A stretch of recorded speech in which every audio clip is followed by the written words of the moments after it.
religião de volta para o Pronto, aí pessoal. Fazer silêncio, sentar cada um nos seus lugares, olhar para frente, prestar atenção aqui.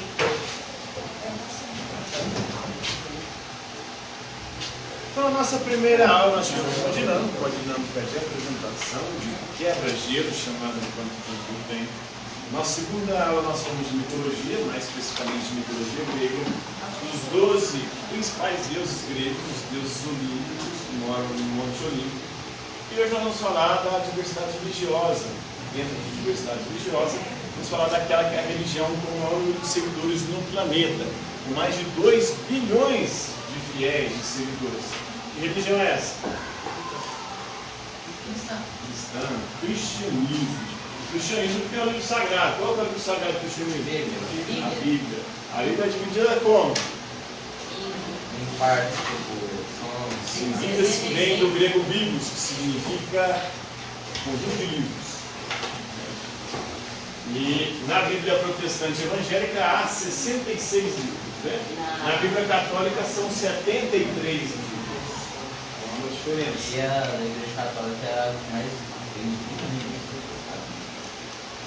Os católicos são maioria entre os cristãos do planeta. Apesar de ter no Brasil, a partir de 2030, os evangélicos, segundo perspectivas do IBGE, vão ultrapassar os católicos. A partir de 2030. Por enquanto, ainda os católicos são maioria e historicamente foram maiorias porque nós fomos colonizados pelos portugueses. E a religião oficial na época em que a gente era colônia de Portugal era o catolicismo. Só foi passar a existir liberdade religiosa no Brasil a partir da proclamação da República, que aconteceu no dia 15 de novembro de 1839. Antes, até no Brasil Império, Brasil independente de Portugal, ainda existia o regime do padroado. O que era o padroado? Era o regime que unia o Império Brasileiro, o Imperador e a Igreja. Então a Igreja e o Império estavam intimamente ligados. Existia uma religião oficial, o Brasil era oficialmente um país católico. Assim como na coroa inglesa há uma religião oficial na Inglaterra, que é a Igreja Anglicana. Mas hoje lá também há a possibilidade da liberdade religiosa. A liberdade religiosa só passou a existir aqui na Constituição brasileira a partir da proclamação da República de 1889 e a primeira Constituição republicana do Brasil que foi de 1891.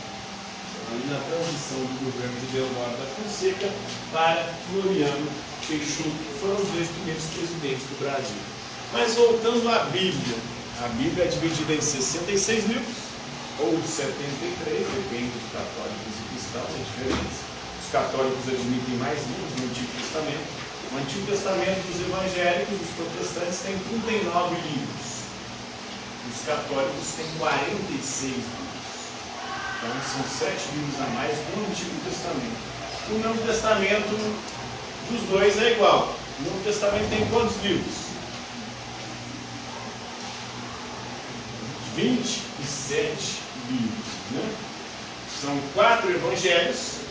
Quais são os 4 evangelhos? São Lucas. O primeiro é Mateus. Lucas, Marcos, Mateus, Marcos, Lucas e João. Os 4 evangelhos. Depois vem o Atos dos Apóstolos. Depois as cartas apostólicas. Das cartas apostólicas, a maior parte delas foram escritas pelo apóstolo Paulo. O apóstolo Paulo, que não conheceu Jesus pessoalmente, Jesus teria aparecido para ele enquanto ele perseguia cristãos. Ele estava indo a cavalo para Damasco e Jesus apareceu para ele, ele cai do cavalo, fica cego durante um tempo. Depois as escamas caem nos olhos dele, ele volta a enxergar e se converte ao cristianismo, sem conhecer Jesus pessoalmente. Apóstolo significa enviado, aquele que foi enviado por Jesus Cristo. Paulo não teria sido enviado diretamente, mas ele acabou sendo adotado como um abortivo. Ele mesmo dizia que era um apóstolo como se fosse um abortivo, porque ele não havia conhecido pessoalmente Jesus. Dos 12 apóstolos, um deda, cagueta, entrega a Jesus. Quem foi esse? Os Iscariotes, né? O X9, o cagueta, que errou com Jesus. Segundo a tradição, Judas teria suicidado. E aí um outro sujeito foi eleito no lugar dele para apóstolo, para continuar os 12. Seria o Matias. Né? E aí nós temos então 14 apóstolos. Né? Judas que suicida, que sai, Matias que entra no lugar, aí dá 13 com Matias, 14 com Paulo, que é o abortivo que veio depois. Mas vamos falar agora do Evangelho de Mateus. E dos 4 evangelhos é o primeiro na ordem ali, apesar de não ser o primeiro escrito. Segundo a tradição, segundo os estudiosos, segundo os cientistas que estudam a Bíblia, os evangelhos, o mais antigo é o Evangelho de Marcos, que teria sido escrito entre 60 e 70 depois de Cristo, portanto, mais ou menos 30 a 40 anos depois da morte de Jesus. No Novo Testamento, os livros mais próximos de Jesus são as cartas de Paulo, que foram escritas entre 40 e 50 depois de Cristo. Jesus teria morrido no ano 30, então as cartas de Paulo se passaram pelo menos 10 anos depois de Jesus ter sido crucificado. No Evangelho de Mateus, capítulo 2, versículo 1 ao 12, nós temos o relato do nascimento de Jesus e a história dos 3 reis magos. Vocês conhecem a história dos 3 reis magos? Mais ou menos. O senhor fala assim que a maioria das histórias eles estavam procurando o futuro rei. Na verdade, eles viram uma estrela no céu. E essa estrela era um sinal de que ali tinha nascido o Salvador da humanidade. Os magos saem atrás dessa estrela. Mas antes também eles estavam procurando ele já, por causa que passou por muita coisa na areia. Sim, os astrólogos eram pessoas que buscavam prever o futuro olhando para os astros. Então, acreditavam em astrologia, horóscopo, é aquilo que a gente fala dentro da aula, né? Que eu não acredito por quê? Por que eu não acredito em astrologia e horóscopo? Por vocês? Não deu tempo. Não deu tempo? Eu não acredito em astrologia e horóscopo porque desde o momento que eu nasci já me colocou chifre, né? Eu sou de touro. Olha aí. Então, mas segundo a Bíblia, os próprios astros indicaram que Jesus havia nascido o Salvador da humanidade. Então, essa passagem bíblica é um sinal de que Jesus não veio para salvar só o povo hebreu, só os judeus, só o povo do Antigo Testamento, mas é um salvador para todas as religiões, para todos os povos. Por isso, até os astros, até a astrologia, está indicando que está nascendo o Salvador. Os 3 reis magos, segundo a tradição, eles chamariam, né, Baltazar, Belchior e Gaspar. Tem até a festa de Santos Reis, dia 6 de janeiro, exatamente. Dia 6 de janeiro comemora-se a festa de Santos Reis, principalmente aqui em Minas Gerais e em alguns outros estados do Brasil, Goiás também. É uma festa muito famosa, muito tradicional no Campo de Janeiro. 25 de dezembro, já ouviram? Já nasceu o menino Deus. Então, a festa dos Reis Magos. E eles levaram presentes para Jesus, né? Cada rei mago levou um presente. Cada presente simboliza uma coisa. O ouro simboliza, representa o quê? Riqueza e realeza. Então isso quer dizer que Jesus seria o rei de todos os povos, de toda a humanidade. O ouro é de realeza. Oi? Mais de tudo. O quê? Mais de tudo. E a riqueza também, né? A riqueza porque ele é o Deus, o Senhor de todas as coisas. O Deus feito homem, a palavra de Deus encarnada, o verbo de Deus fez carne entre nós. Foi humildade, foi isso. Sim, ainda vamos ter aqui, né? A mirra, né? O incenso, para que serve o incenso? Humildade, paz e... O incenso também é uma espécie, uma forma de você agradar, louvar e adorar a Deus. Quando você vai realizar algum ritual religioso, você acende um incenso.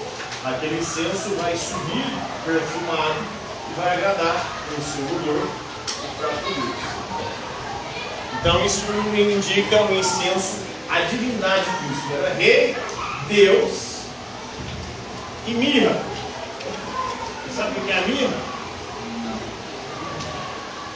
A mirra era um produto que era usado para preparar os mortos, para eles não ficarem fedendo, para eles fazerem glória, perfume, exatamente, uma espécie de perfume para preparar os mortos.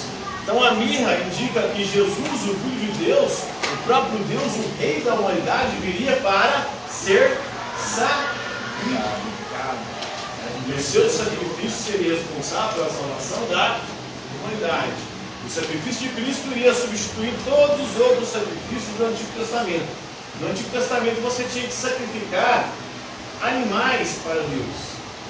Os próprios pais de Jesus, quando eles nascem, eles têm que sacrificar. Levam e vão apresentar Jesus no templo. Eles eram pobres, não tinham dinheiro para poder comprar animais grandes. Aí eles só tinham dinheiro para comprar o menor dos animais, que eram 2 mulinhas. Eles compram 2 mulinhas e sacrificam para representar Jesus no templo. Depois do nascimento de Cristo e do seu sacrifício na cruz, não é mais necessário nenhum sacrifício. O sacrifício último e perfeito já foi realizado pelo próprio Cristo, o próprio Filho de Deus, feito homem, para a salvação de toda a humanidade. Então os reis magos vieram para glorificar o Messias, mas não só, mostrar também o sofrimento pelo qual o menino passaria por todo o caminho. Isso teria acontecido entre os anos 6 e 4 a.C., então Jesus nasceu antes dele mesmo. Ele nasceu antes de Cristo. Então é uma coisa engraçada. Durante o reinado de Herodes, segundo a tradição, teria nascido na cidade de Belém, o que é muito pouco provável, porque eles moravam em Nazaré. Uma mulher grávida de 9 meses sair de Nazaré para Belém, eles eram pobres, não tinham carro, não tinham animal para poder carregar, é bem complicado. Depois eles vão para Jerusalém, na Judéia. Segundo a tradição, ele nascido ou num estábulo ou numa gruta, né, há divergência também nisso. Herodes, na época, era o rei da Judéia, famoso por eliminar cruelmente os inimigos. Depois Herodes, inclusive, vai mandar matar as crianças, porque os reis magos passam por Herodes e falam, aí Herodes pergunta, o que vocês estão fazendo aqui? Se nós estamos seguindo a esteira aqui, estamos indicando o nascimento do Salvador da humanidade, o rei de todos os povos. E aí Herodes fica com ciúme e manda seus soldados perseguir os reis magos. Sabendo que estava aquele menino que queria matar aquele bebê. Os magos eram astrólogos, ou seja, mesmo outras religiões, outros povos, outras crenças, são abarcadas e revelam aí que Jesus Cristo é o único Senhor e Salvador de todos os povos, de toda a humanidade. Né? Eram astrólogos do Oriente, que vieram adorar o recém-nascido Jesus em Belém. Maria, mãe de Jesus, a mulher de José, teria concebido, ela ficou grávida por ação do Espírito Santo. Não foi da ação do José, não foi o José pegando Maria que ela engravidou, foi o Espírito Santo que a engravidou. José era só um pai adotivo de Jesus. Segundo a tradição, Maria tinha entre 12 e 14 anos de idade quando ela engravidou de Jesus, e José tinha 40. José já tinha filhos, José já tinha sido casado com viúvo, segundo a tradição. Pai adotivo de Jesus, marido de Maria, Jesus, filho de Maria, foi criado pelo pai adotivo José, que era um carpinteiro, inclusive aprendeu a profissão do pai, a carpintaria. Mas Jesus era o Messias, o ungido, o Salvador, o Filho de Deus, o próprio Deus encarnado, a segunda pessoa da Santíssima Trindade. O cristianismo acredita em um só Deus, mas em 3 pessoas. Um só Deus que se manifesta como Pai, Filho e Espírito Santo. O Pai é o Criador de todas as coisas, o Filho, o Salvador, aquele que veio sacrificar para salvar a humanidade, e o Espírito Santo foi enviado pelo Filho para poder santificar e guiar a sua igreja. Então o novo rei estava nascendo, por isso o ouro, o incenso, porque era um rei, mas também um Deus, Deus de todos os povos, e a mira, um Deus que seria sacrificado para salvar a humanidade. Então a adoração dos magos nos mostra aí com um enorme século, na verdade era só 3, né, segundo os evangelhos. Um dos evangelhos dá essa ideia. E segundo a tradição, qual que era o nome dos 3 reis magos? Gaspar, Baltazar e Belchior. Alguma dúvida sobre a história dos 3 reis magos lá no Evangelho de Mateus, sobre o nascimento de Jesus? Tranquilo? Horário? Então, por hoje é só. Quantas horas? Deixa eu chamar lá, gente.